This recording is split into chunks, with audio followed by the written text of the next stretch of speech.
पूरा मामला ये है कि जो हम लोग को लिस्ट मिली थी, पहले हम लोगों ने 26 फर्मों और सैली ट्रेडर्स के ऊपर एफआईआर करी थी 15 तारीख को। उसमें कुछ फर्में और आई थी, उनकी जांच की गई, जिसमें से 12 फर्में ऐसे कल निकल के आई कि जो बहुत ज़्यादा बल्क में खरीदी हुई थी, लेकिन उसका कोई रिकॉर्ड हमें लोगों को नहीं मिला। तो उन 12 फर्मों के खिलाफ भी उसी एफआईआर में नाम जो है इंक्लूड कराया गया कल शाम को कोतवाली वाराणसी में। कितनी दुकानें थी और क्या फिजिकल वेरिफिकेशन में वहाँ पे क्या पाया गया?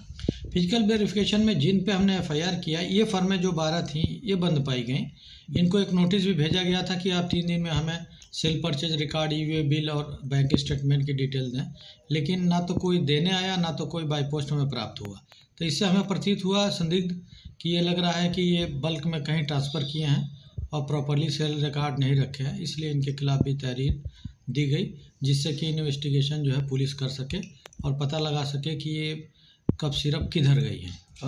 इन फर्मों से क्या सिर्फ कप सिरप की ही बिलिंग की गई है या फिर अन्य दवाओं की भी बिलिंग की गई है? क्योंकि ये फर्में बंद मिली हैं, तो ऐसा संभावना है कि सिर्फ लाइसेंस लेके कप सिरप बेची हैं। अन्य दवाइयाँ अगर जो होती तो दुकान खुली होती, जिससे साबित हो जाता।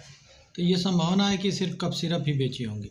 इन फर्मों पर एक मोटे तौर पे कितना माल खपाया गया है, कितने एक अनुमानित राशि आप लोग के पास कुछ है इस तरीके की? ऐसा तो नहीं बना है, बता सकते हैं अलग से, लेकिन हाँ इन्होंने काफ़ी बोतल ली है, ज़्यादा मात्रा में ली है सैली ट्रेडर्स झारखंड से, इसीलिए जांच हम लोग कर रहे हैं। अच्छा, ये मॉडस ऑपरेंडी क्या था इस पूरे सिंडिकेट का, जैसे किस तरीके से सैली ट्रेडर्स पूर्वांचल और उत्तर प्रदेश के वाराणसी और आसपास के जिलों में क्या इसी तरीके से फर्म खोलते थे और वहाँ पर माल सप्लाई करते थे? इसी शुरुआती जांच में आपको क्या लगा है? देखिए, हम लोग के अभी तक के जांच में ये लग रहा है कि इन्होंने जो लाइसेंस लिए और या किसी अपने जानने वाले को लाइसेंस दिलाया, उस पर बिलिंग कराई। माल तो हमें कहीं मिल नहीं रहा, तो ऐसा लग रहा है कि उन्होंने सिर्फ बिलिंग दिखाई है और उसको जो है कहीं और खपा दिया है।